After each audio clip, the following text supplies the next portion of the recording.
جی بسم اللہ الرحمن الرحیم، السلام علیکم۔ امید ہے کہ آپ لوگ خیریت سے ہوں گے۔ آج دن بھر بلکہ کل گزشتہ 2 دنوں سے ایک عجیب ہیجانی سی کیفیت ہے، اور جسے کہنا چاہیے اسلام آباد کے اندر افواہوں کا بازار گرم ہے، اور افواہوں کا بازار آرمی چیف کی تعیناتی کے حوالے سے ہے، اور اس میں کہیں نہ کہیں کچھ نہ کچھ اب تصدیق بھی ہو گئی ہے کہ ایک ڈیڈ لاک ہے اسلام آباد اور راولپنڈی کے درمیان۔ ڈیڈ لاک کے بارے میں جو اطلاعات آ رہی ہیں، سب سے بڑا ڈیڈ لاک تو یہ ہے کہ باوجود اس کے کہ آرمی چیف کی تعیناتی میں صرف اور صرف 8 دن باقی رہ گئے ہیں، یعنی 1 ہفتہ ہے، لیکن تاحال ناموں کے حوالے سے کوئی سمری جو ہے وہ وزارت دفاع کو موصول نہیں ہوئی ہے، اور وزارت دفاع سے پرائم منسٹر کو جاتی ہے، اور پھر وہ اپنا مائنڈ اپلائی کر کے کوئی ایک آرمی چیف لگاتے ہیں، جو کہ ابھی تک تاحال یہ نہیں ہو سکا۔ کیوں نہیں ہو سکا؟ یہ بہت اہم معاملہ ہے، اور اس پہ ہی ڈیڈ لاک ہے، اور اسی کے اوپر جو ہے وہ تنازع بھی ہے، اور یہ تنازع اب چھپ نہیں سکتا۔ اس کی وجہ یہ ہے کہ راولپنڈی کی چوائس جو ہے وہ ایک جنرل صاحب ہیں، اور اسلام آباد کی چوائس جو ہے وہ دوسرے جنرل صاحب ہیں۔ آئین جو ہے وہ وزیر اعظم پاکستان کو اختیار دیتا ہے کہ وہ اپنے مائنڈ کو اپلائی کریں، اور یہ ثوابدیدی اختیار وزیر اعظم کے علاوہ کسی کے پاس نہیں ہے کہ وہ اپنا جو دماغ ہے اس کا استعمال کرتے اور اپنی چوائس بناتے ہوئے آرمی چیف جو سینئر موسٹ لوگوں میں سے جو 5 کے قریب یا 6 کے قریب جنرل ہے، ویسے وزیر اعظم جو ہے وہ کسی بھی لیفٹیننٹ جنرل کو پروموٹ کر سکتے ہیں، یا ان کے پاس اختیار موجود ہے آئین کے تحت، لیکن یہ تبھی ہوگا جب سمری آگے آئے گی، اور سمری ابھی تک نہیں آ سکی، اور سمری جو ہے وزارت دفاع کے پاس آنی ہے، لیکن ابھی تک وزارت دفاع یا سیکٹری دفاع کی طرف سے ناموں کا GHQ کا ناموں کو نہ بھیجنا، اور وزارت دفاع کا آگے وزیر اعظم کو نہ بھیجنا ایک اہم معاملہ اور تنازع جو ہے وہ بن چکا ہے۔ اب اس میں مختلف باتیں ہو رہی ہیں۔ ابھی تھوڑی دیر پہلے آج ہی وزیر دفاع نے یہ کہا کہ اس معاملے کو خوش اسلوبی کے ساتھ نمٹانے میں، ویسے تو پرائم منسٹر چاہیں تو کیبنٹ ڈویژن کو کہہ سکتے ہیں کہ آپ 5 نام جو سینئر موسٹ لوگوں کے ان میں سے کسی ایک کو وہ بنا سکتے ہیں اور وہ نام ان سے منگوا سکتے ہیں، لیکن یہ ایک ان یوزول چیز ہوگی۔ اس کے لیے ان کو سیکٹری دفاع کو ہی کہنا پڑے گا، اور سیکٹری دفاع کو اگر وہ برطرف کرتے ہیں تو بھی ان یوزول چیز ہوگی، ایک ابہام کی صورتحال ہوگی، ایک تنازع کی صورتحال ہوگی، ایک تفریق کی صورتحال ہوگی، ایک تقسیم کی صورتحال ہوگی۔ اور دلچسپ بات یہ ہے کہ اس معاملے کے اوپر ابھی تک GHQ نے نہیں سوچا، لیکن اسلام آباد اس کے اوپر سوچ رہا ہے۔ جو ہماری اطلاعات ہیں کہ ہم اگر اس کو ایک تھرو پراپر چینل نہیں کریں گے تو یہ بہت پاکستان کے لیے کوئی اچھی بات یہ نہیں ہوگی۔ اب صورتحال یہ ہے کہ پرائم منسٹر جو ہیں انہوں نے خط لکھوایا ہے، وزارت دفاع کو کہا ہے کہ وہ GHQ کو خط لکھیں۔ GHQ اس خط کا جواب کیا دے گا یہ ایک اہم بات ہوگی، اور تاحال اس کے اندر جو ہے وہ کوئی صورتحال واضح ہوتی دکھائی نہیں دے رہی، کیونکہ ڈیڈ لاک یہ ہے کہ پاکستان مسلم لیگ نواز کی جو حکمران اتحاد ہے، ان کی جو حکومت ہے، وہ یہ چاہتی ہے کسی ایک جنرل صاحب کو جو ہے وہ پروموٹ کرنا ہے، جبکہ پنڈی جو ہے وہ جو ڈیڈ لاک کی صورتحال ہے وہ یہ کہا جا رہا ہے کہ ان کے علاوہ آپ کسی بھی جو سینئر موسٹ ہیں 5-6 لوگ ان میں سے کسی کو بھی بنا دیں۔ اب جو کسی والا معاملہ ہے وہ اس کے اوپر بہت سارے اعتراضات موجود ہیں، کیونکہ ایک گروپنگ اور کیمپ کی سی صورتحال ہے جو کہ وہاں پہ نظر آ رہی ہے، تو یہ ایک خطرناک صورتحال ہے جو کہ کسی بھی ادارے اور کسی بھی ریاست کے لیے جو ہے وہ کوئی بہت اچھی صورتحال نہیں ہے۔ اور کتنی عجیب بات ہے کہ پورے پاکستان کے تمام معاملات رکے ہوئے ہیں اس تعیناتی کے اوپر۔ کیا انٹرسٹ ہے؟ اگر 5 کے 5 6 کے 6 جرنیل جو ہے وہ بہت زیادہ کمپیٹنٹ ہیں تو کسی کو بھی بنایا جانا چاہیے، لیکن ایک معاملہ جو ہے وہ شدت اختیار کرتا نظر آ رہا ہے۔ پھر اس میں ایک جو صدر صاحب کا کردار ہے، جن کو کہ بلاول صاحب نے دھمکی بھی دی تھی، وہ بھی آپ اگنور نہیں کر سکتے۔ اگر وہاں سے سمری آ جاتی ہے، 27 سے پہلے آتی ہے، اور اس کے اندر وہ نام شامل ہوتے ہیں، جنرل عاصم منیر کا بھی نام شامل ہوتا ہے اور دیگر جو جرنیل ہیں ان کے نام بھی شامل ہوتے ہیں، تو پھر صدر مملکت کے پاس جو اگر بھیج بھی دیا جائے تو وہ کیا کریں گے؟ یہ ایک سب سے بڑا خدشہ ہے اس وقت جو کہ اسلام آباد کے اندر، جس کے اوپر جو ہے وہ ایک رومرز مل جو ہے وہ چل رہی ہے، یا فیکٹریاں جو ہیں وہ افواہوں کی وہ گردش میں ہیں اور وہ اپنی خبریں بنا رہی ہیں۔ پرائم منسٹر جو ہیں، صدر مملکت جو ہیں، ان کے پاس آئین کے اندر جو اختیار ہے وہ صرف اور صرف یہ ہے کہ وزیر اعظم کی ایڈوائس کے اوپر وہ عمل کریں۔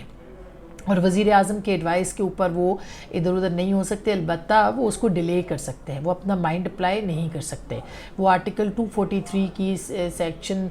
5 جو کہ شیڈیول 5 جس کے بارے میں کہا جا رہا ہے کہ وہ شاید اپنا مائنڈ اپلائی کر سکتے ہیں، وہ ایسا نہیں کر سکتے۔ وہ صرف اور صرف جو ہے وہ پرائم منسٹر کی ایڈوائس پر عمل درآمد کر سکتے ہیں، البتہ ڈیلے کر سکتے ہیں، اور اگر وہ ڈیلے کرتے ہیں تو کچھ لوگ ریٹائر ہو جائیں گے، ایون آرمی چیف جو ہیں ان کی ریٹائرمنٹ بھی بیچ میں آ سکتی ہے، تو ایک اور صورتحال ہوگی، یعنی کہ اس میں ایکسٹینشن کے چانسز جو ہیں وہ بن سکتے ہیں۔ اب ایکسٹینشن کا معاملہ بھی تھا، ظاہر ہے ایکسٹینشن بھی مانگی جا رہی تھی یا دی جا رہی تھی، جو بھی تھا وہ معاملہ تو تقریباً سیٹل ہوا، لیکن ایک متفقہ کینڈیڈیٹ جو ہے وہ سامنے نہیں آ پا رہا، اور اس میں جناب عمران خان صاحب کا کردار بہت اہم ہے، اور کیونکہ وہ نہیں چاہتے کہ جو پرائم منسٹر ہیں وہ اپنی چوائس کے مطابق کوئی آرمی چیف لگا سکے، اسی لیے انہوں نے بھی 26 تاریخ دی ہے تاکہ وہ اس تنازع کو ہوا دے سکے، اور وہ اگر ان کے پسند کا کوئی کینڈیڈیٹ نہیں آتا تو وہ راولپنڈی اور اسلام آباد کے جنکشن کے اوپر آ کے بیٹھ جائیں، اور وہ جنکشن ہے فیض آباد، اور ظاہر ہے کہ اس سے بڑی باتیں بھی جڑی ہوئی ہیں۔ بہرحال اس مقام پہ آ کر بیٹھ جائیں گے اور پھر صورتحال کے مطابق اسٹریٹجیکلی وہ موو کر سکتے ہیں، یعنی اگر وہ چاہیں گے کہ اسلام آباد کوئی ناپسندیدہ فیصلہ کرتا ہے تو وہ اسلام آباد کی طرف اپنا رخ کر لیں، اگر وہ چاہیں گے کہ راولپنڈی کو ان کو متنازع بنانا ہے تو وہ راولپنڈی کی طرف وہ چلے جائے۔ تو عمران خان صاحب اس وقت ایک پریشر گروپ کا کام کر رہے ہیں تاکہ وہ دباؤ بڑھا سکیں راولپنڈی اور اسلام آباد پہ ایک ہی وقت میں۔ اب پہلے تو ظاہر ہے کہ ریاست اگر حکومت اور ریاست ایک پیج پہ نہیں ہے، یا اسٹیبلشمنٹ اور حکومت اگر ایک پیج پہ نہیں ہے تو ظاہر ہے کہ پھر تو معاملات خراب ہو سکتے ہیں، لیکن اگر پہلے کچھ دن پہلے تک کہا جا رہا تھا کہ نہیں حکومت اور ریاست ایک صفحے کے اوپر ہیں تو شاید معاملات ٹھیک ہیں، لیکن اگر وہ نہیں ایک پیج کے اوپر تو پھر معاملات حکومت کے لیے بھی جو ہے وہ کوئی بہت زیادہ مناسب معاملات نہیں ہوں گے۔ تو یہ جو سب اچھا کی صورتحال ہے، یہ سب اچھا کی صورتحال اس وقت نہیں ہے، اور جتنے بھی اس کے اندر جو اور یہ ریومرز اس لیے آ رہی ہیں کیونکہ سمری نہیں آ رہی۔ سمری کیوں نہیں آ رہی؟ کیونکہ جی ایچ کیو نہیں بھیج رہا۔ جی ایچ کیو کیوں نہیں بھیج رہا؟ کیونکہ وہ اپنے پسند کا کینڈیڈیٹ جو ہے وہ چاہتے ہیں۔ ان کی پسند کون ہے اور وہ کیوں اسلام آباد کو پسند نہیں ہے، یہ ایک اہم بات ہے اور ایک اہم خبر ہے جس کو کہ بات جس پہ کی جا سکتی ہے۔ لیکن کیا پاکستان کو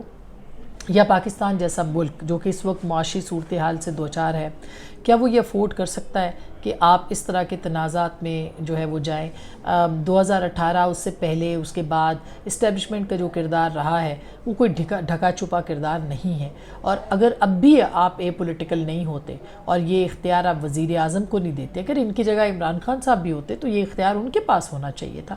کہ وہ پرائم منسٹر کے طور پہ اپنا جو آرمی چیف ہے اس کو نامینیٹ کرے، اور اگر کسی پرائم منسٹر کے پاس اتنا اختیار بھی نہیں ہے کہ وہ ایک گریڈ 22 کے افسر کو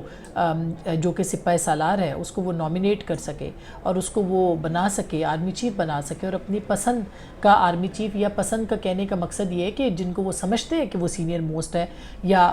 ایک وہ میرٹ یہی ہے کہ جو سینئر موسٹ ہو اس کو لگایا جائے، اگر وہ اس کو نہیں لگا سکتے تو پھر کون سی سویلین بالادستی ہے اور کون سی آئین کی سربلندی اس ملک میں رہ گئی ہے جس کے اوپر بات کی جانی چاہیے؟ تو میرا خیال ہے کہ حالات کی سنگینی کا اندازہ سیاستدانوں کو ہے، اور سیاستدان اس حالات کی سنگینی کا اندازہ کر رہے ہیں، ادارے کو بھی اور اداروں کو بھی حالات کی سنگینی کا اندازہ ضرور کرنا چاہیے۔ ایسا نہ ہو کہ صورتحال وہیں پہ آ کے کھڑی ہو جائے جہاں پہ گھوم پھر کے پاکستان جو ہے وہ پہنچ جاتا ہے، لیکن پاکستان اس دفعہ جو ہے وہ اس کا متحمل نہیں ہو سکتا، اور اگر ادارہ جو ہے وہ پریشرائز ہو رہا ہے کسی سیاسی جماعت کی طرف، تو کل کو اگر یہی سیاسی جماعتیں جو اس وقت حکمران جماعتیں ہیں، کل کو اگر یہ دوسری طرف بیٹھ گئیں اور وہاں جا کر انہوں نے وہی صورتحال کرنا شروع کر دی، یا پریشر بڑھانا شروع کر دیا، یا وہ بلیک میلنگ کرنا شروع کر دی، یا ادارے کو جو ہے وہ جو ایک طرح سے دھمکیاں دینی شروع کر دی، تو پھر کیا ہوگا؟ پھر کیا ادارہ ادھر چلا جائے گا؟ میرا خیال ہے کہ یہ بھی بہت اہم سوال ہے۔ تو یہ وہ سب چیزیں ہیں جس کو کہ دیکھنا چاہیے، اور ذاتی پسند ناپسند سے بالاتر ہو کے اس وقت جو ہے پاکستان کے لیے فیصلے کرنے چاہیے، اور پاکستان کے فیصلوں کا اختیار اس وقت پاکستان کے وزیر اعظم کے پاس ہے، اور سویلین سپریمیسی اور اے پولیٹیکل یا سیاست سے باہر ہونے کا جو امتحان ہے وہ اصل میں یہی ہے کہ اب آپ پاکستان کی حکومت اور سیاسی جماعتوں کو یہ کرنے دیں یہ فیصلے اور وہ آگے بڑھیں. تو یہ وہ صورتحال ہے جو کہ سنگین ہوتی چلی جا رہی ہے